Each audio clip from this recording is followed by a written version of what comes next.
Good morning, third grade. It's Mrs. Moran, and I'm going to read to you chapter 15 of Because of Winn-Dixie.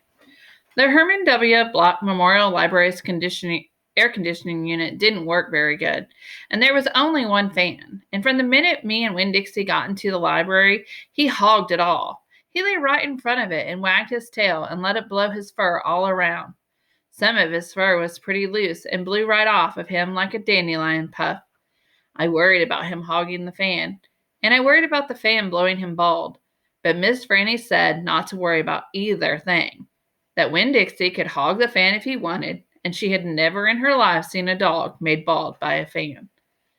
Sometimes when Miss Franny was telling a story, she would have a fit. They were small fits, and they didn't last long. But what happened was she forgot what she was saying. She would just stop and start to shake like a little leaf. And when that happened, Winn-Dixie would get up from the fan and sit right at Miss Franny Block's side.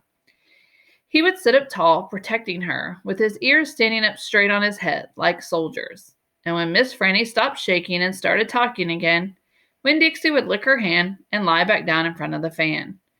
Whenever Miss Franny had one of her fits, it reminded me of Winn-Dixie in a thunderstorm. There were lots of thunderstorms that summer, and I got real good at holding on to Winn-Dixie whenever they came. I held on to him and comforted him and whispered to him and rocked him, just the same way I tried to comfort Miss Franny when she had her fits. Only I held on to Winn-Dixie for another reason, too. I held on to him tight so he wouldn't run away. It made me think about Gloria Dump.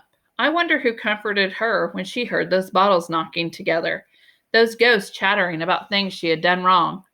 I wanted to comfort Gloria Dump, and I decided that the best way to do that would be to read her a book, read it to her loud enough to keep the ghost away. And so I asked Miss Franny. I said, Miss Franny, I've got a grown up friend whose eyes are going on her, and I would like to read her a book out loud. Do you have any suggestions? Suggestions, Miss Franny said. Yes, ma'am, I have suggestions. Of course I have suggestions. How about Gone with the Wind? What's that about? I asked her. Why, Miss Franny said, it's a wonderful story about the Civil War. The Civil War, I said. Don't tell me you've never heard of the Civil War, Miss Franny Block. Looked like she was going to faint. She waved her hand in front of her face. I know about the Civil War, I told her. That was a war between the South and the North over slavery. Slavery, yes, said Miss Franny. It was also about states' rights and money. It was a terrible war. My great-grandfather fought in that war. He was just a boy. Your great-grandfather? Yes, ma'am. Lydimus W. Block. Now there's a story. Winn-Dixie yawned real big and lay down on his side with a thump and a sigh. I swear he knew that phrase. Now there's a story. And he knew it meant we weren't going anywhere real soon. Go ahead and tell it to me, Miss Franny, I said, and I sat down cross-legged next to Winn-Dixie. I pushed him and tried to get him to share the fan, but he pretended he was asleep, and he wouldn't move. I was all settled in and ready for a good story when the door banged and pinch-faced Amanda Wilkinson came in. Winn-Dixie sat up and stared at her. He tried out a smile on her, but she didn't smile back, and so he lay down again.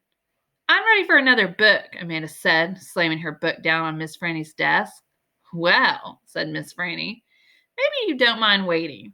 I am telling Indian Opal a story about my great-grandfather. You are, of course, more than welcome to listen. It will just be 1 minute. Amanda sighed a real big dramatic sigh and stared past me. She pretended like she wasn't interested, but I could tell.